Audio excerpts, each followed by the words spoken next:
I don't know about when you were a kid, we all come from different walks of life, of course, that's part of what makes this world beautiful, but for me, one of the things my parents could say that cut the deepest was, I'm not mad, I'm just disappointed. Ugh, that was the worst. I wasn't just being an obnoxious little cretin, they also thought I was better than that. Ouch. I'll come back around to this, I promise. In 1993, Jaleco, which is short for Japan Leisure Company I learned today, saw that Street Fighter II was pretty cool and thought they'd make their own Super Nintendo entry in the burgeoning button basher genre. What was originally known as Dead Dance in Japan and had box art like a first-run Genesis title got a slightly different spin for the US release. Those of us who perused SNES titles at our local rental shops in the 90s no doubt remember this image and its unnecessary wordiness, while others might have seen it for the first time in their Nintendo Classics menu when the game was added in 2020. It had one question for us. Hey punk, are you tough enough? And we had one question for it in response. What the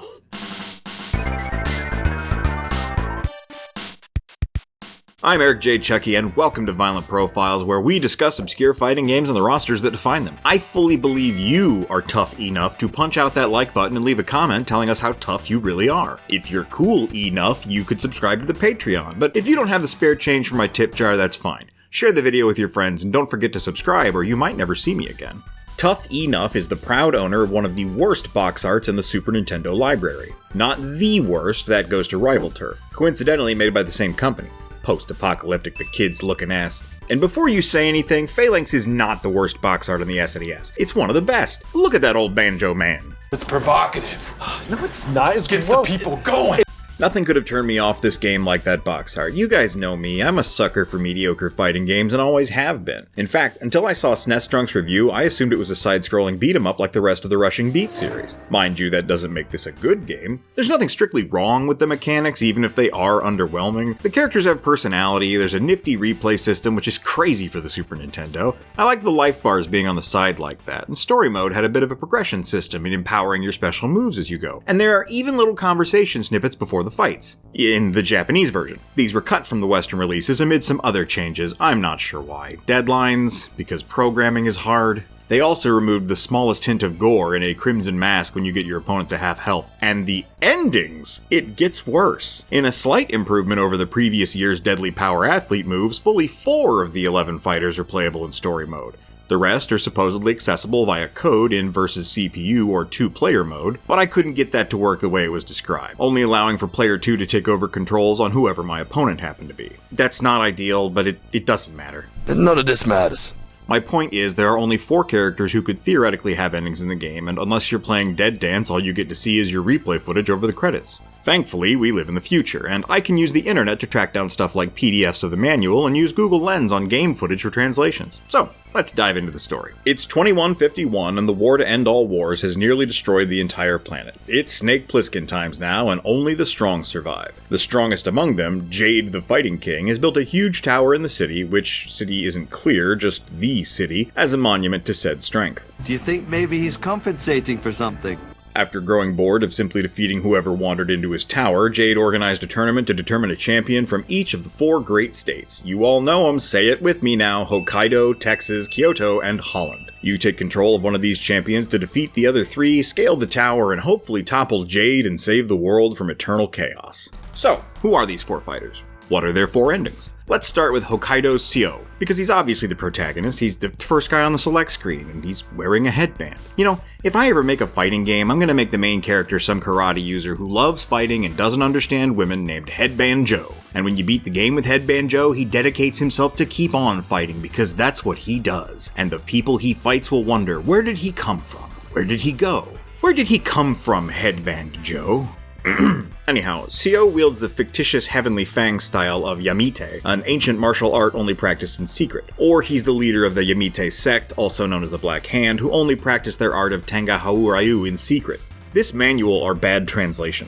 Whatever martial art, or military art as the manual calls them, Seo practices, he does so with an ever-changing approach that lacks katachi, meaning it lacks form or shape.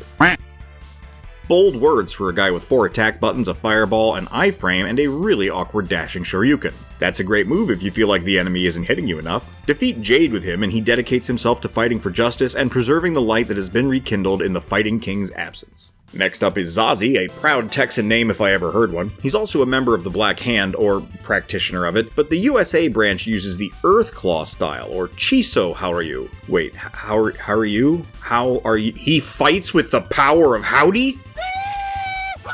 He has the exact same moveset as CO, and the game paints them as longtime rivals because Ken and Ryu. He does have a unique ending, however, and should he topple Jade, he buys a horse and becomes a warlord instead of saving the world with the power of light and justice. He's a little sexist before fighting playable female character Kotono, but strangely not Rei, and characterized with a tad more aggression than CO, so perhaps this was intended to be foreshadowing.